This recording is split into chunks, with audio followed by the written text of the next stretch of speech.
dito ni Lancy. Pero magsusuntukan agad yan. Mid lane kung sinong unang mapauwi. Pagdating doon sa, teka, kailangan ko mag-regen.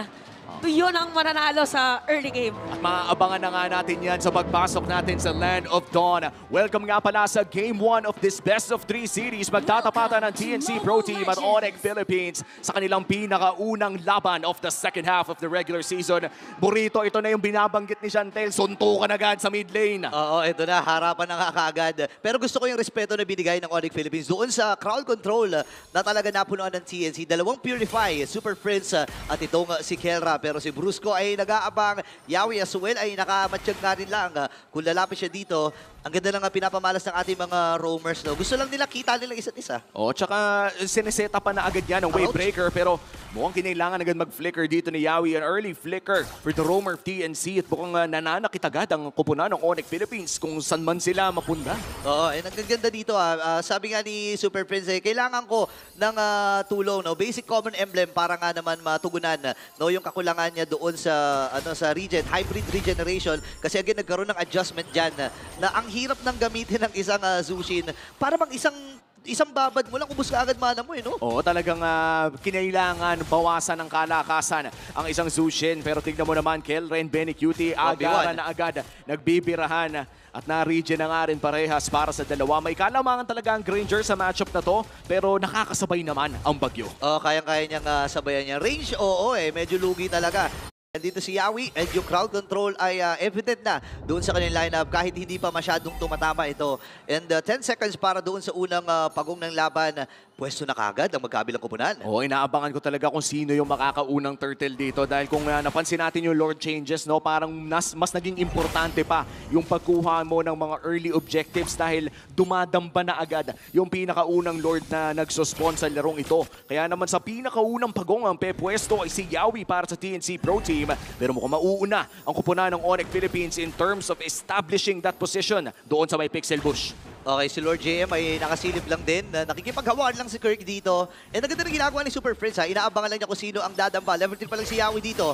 Ngayon papasok si Lord JM. Nandun yung fist break. Pokes from Kirk. Ang gusto lamang niya ay mas sure kung may tao ba doon sa may right mid bush. Pero reset sila doon sa pagong. Hihintayin muna ata nila kung sino ang unang kakagat o makapag level 4 ang kanilang mga roamers. Brusco already on that level 4 mark. Mukhang naghihintay din dito si Yawi, nakaka-level 4 pa lamang. Tuloy ang ating turtle fight at mukhang si Kirk ang hahawak dito para sa Onyx Philippines. Grabe, 3 minutes pa lang ay nagsasayawan na sa pagong. Grabe respeto dito ng mga junglers sa isa't isa kasi talagang pinapadelay nila. Alam dito ni Zyda na magkakaroon pa ng isang farm. So kailangan nilang magkaroon ng edge anytime. Okay, papasok. Napalalim ata. Yawi dito ay may ipit. Ibabalibag doon sa may madalikod. Nagamit rin yung vengeance. And Kirk with that turtle. Habang si Lord JM ay may ipit din. Zyda ay kailangan tumakbo. Pero nandun si Brusco. Initak isa-isa. Yawi nabuhay din. Habang si Lord JM ay aabante. Walang namatay pero pagong ay secured mula sa Onyx. Grabing dugo ng TNC Pro Team doon. Isang kalabit na lang sana ay may kill pang makukuha ang Onyx Philippines. Pero kung titignan natin ang ating gold difference natin ng BPI ay nakakalamang na talaga sa gold ng Onyx ngayon. Tsaka malaking yung gap na rin dito na 500 for the junglers because na rin sa pag-zone kanina ng mga players ng Onyx kasi na-force din siya dito na instead of going straight to the jungle, umuwi muna siya. So nagkaroon dito ng space for King Kong na makapunta doon sa jungle area ng TNC.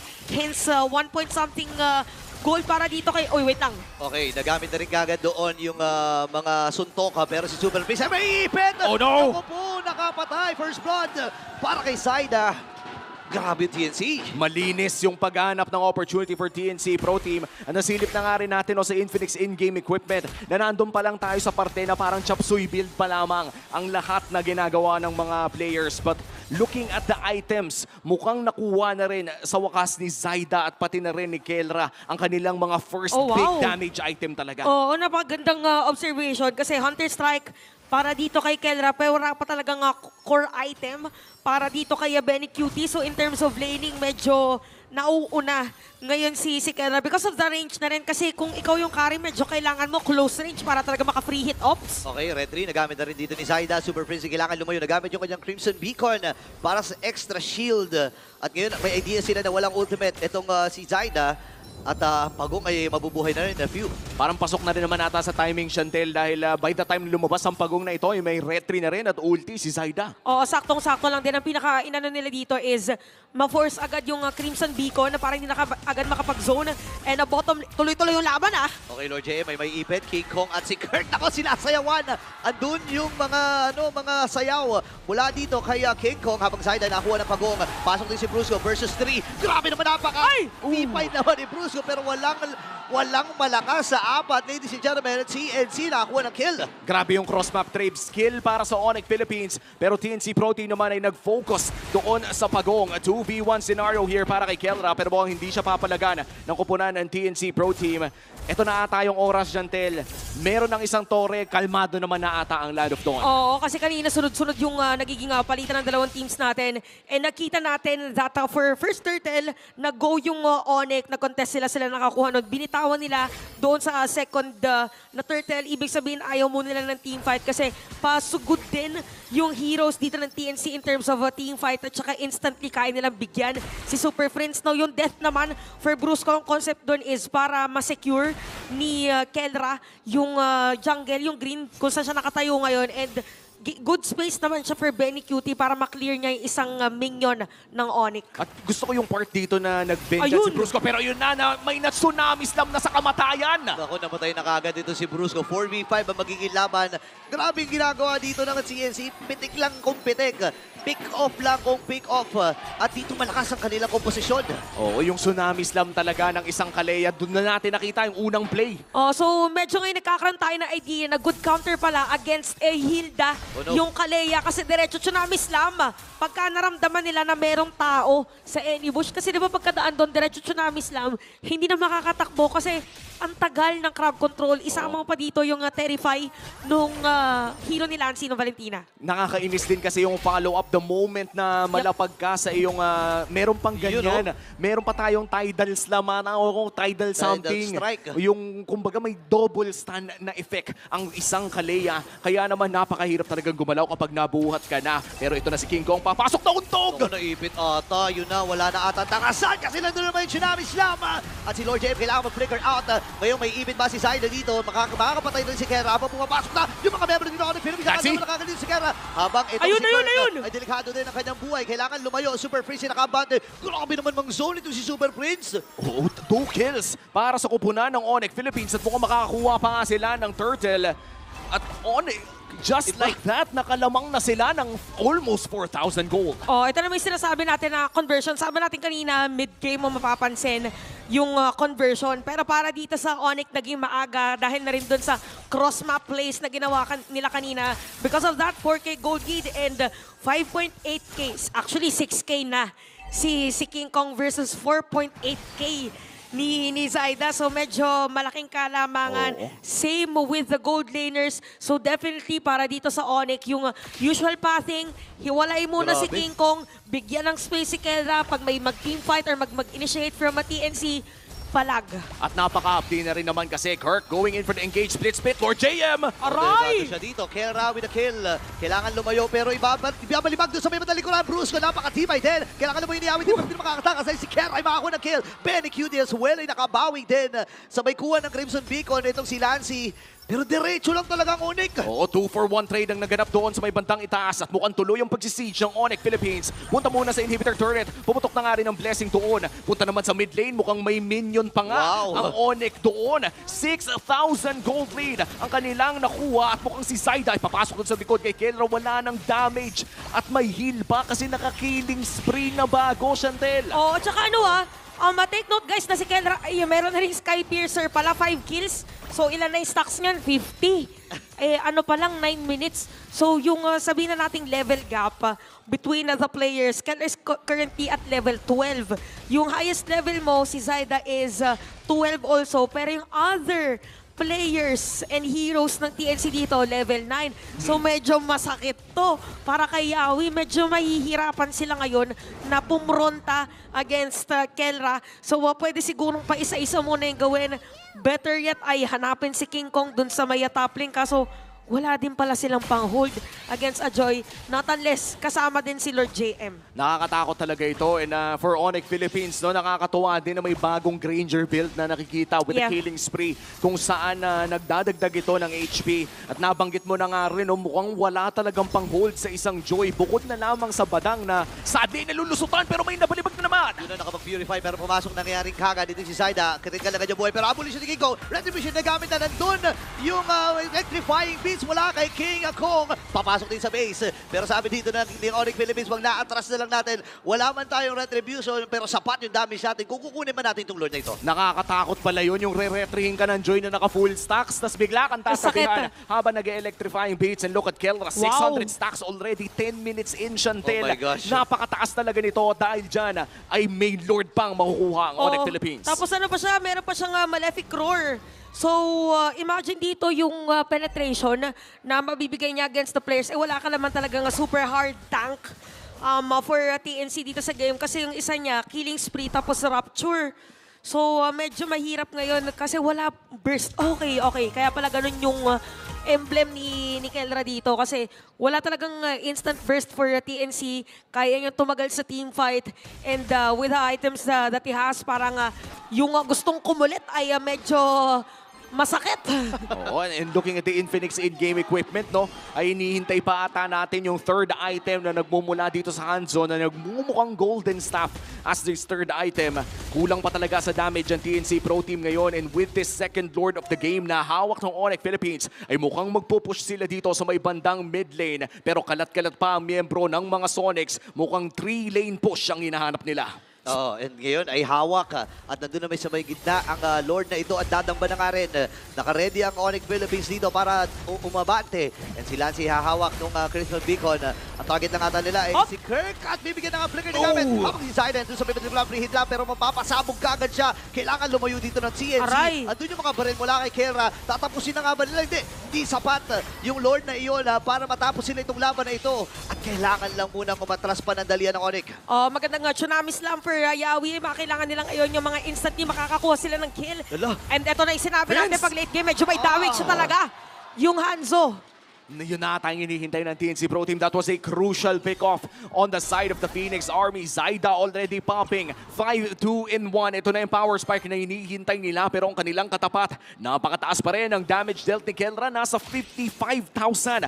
Napakalaki ng gap between Lancy and Kelra sa larong ito. Pero ang maganda naman dito, nakita natin sa third is si Zaida in terms of damage dealt. Binanggit mo kanina, Umi, na nagkakaroon na or nag-build ng golden staff. Ayun, nakakuha na dito ni Zaida. So, medyo delikado ngayon for Onyx na medyo mag-group up kasi pag tumama dito yung crowd control skill or yung AOE skill dito nung Hanzo, medyo baka makuha nila lahat ng damage. So, medyo kailangan din maging maingat dito ng Onyx.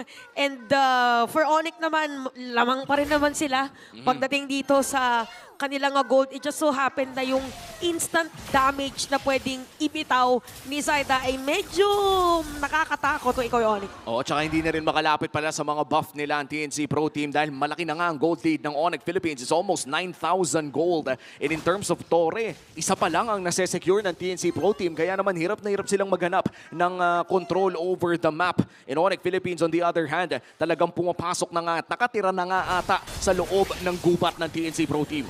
Tsaka ramdam na rin yung 8,000, yung almost 9K na gold lead dito ng Onyx Philippines. Specifically dito kay King Kong at kay Kelra na kapag ka pumapasok nga si King Kong, alam mo na kagad na natutunaw. Pero speaking of pagtunaw, natunaw kagad yung pinakil ninja dito ni Zaida. Kailangan lumayo ng mga kubunan ng CNC. Pero naka-ready ang Onyx Philippines para i-burst ng mabilisan itong Lord na ito. Basic Lord pa lang naman. Hindi pa ito yung luminous na Lord, ay hindi pa ito yung enhanced na Lord. Kaya ang TNC ay pwede pang mag-ready. Okay, so parang sa TNC, ang pwede na gawin is more on layering of skills. Kaya pa naman nilang depensahan itong Lord, pero medyo delikado kung gagamitin agad nila dito yung may wall na hindi pa pumapasok si King Kong kasi yun yung pampigil nila. Sabi nyo kanina, ang nakakatakot pag pinasok ka ng isang Joy na full item tas merong electrifying beats. So with the Lord na mag-march sa may middle lane, kailangan madepensahan. Hinahawakan ni Saida dito, pero ang problema nga lang ay sumabog kagad yun. Lord ay nasa may bandang gitna. Sakit ng mga pokes mula dito kay Kelra. Ang target lang muna nila ay yung Torre doon sa may bandang ibaba. Habang yung mga Menyos ay diretso lang doon sa may bandang itaas. Ito yung Fear Burst mula dito kay King Kong, pero binalibag. Patalikod, very cute with the kill. Habang ready pa rin naman ang Onyx Philippines TNC. Apat pa nakatalaga para dumipesa. Pares sa jungler ang nawala dito. Pasok si Kirk with the flicker. Habang si Yawi ay nandito naka-ready din. Split from Kirk.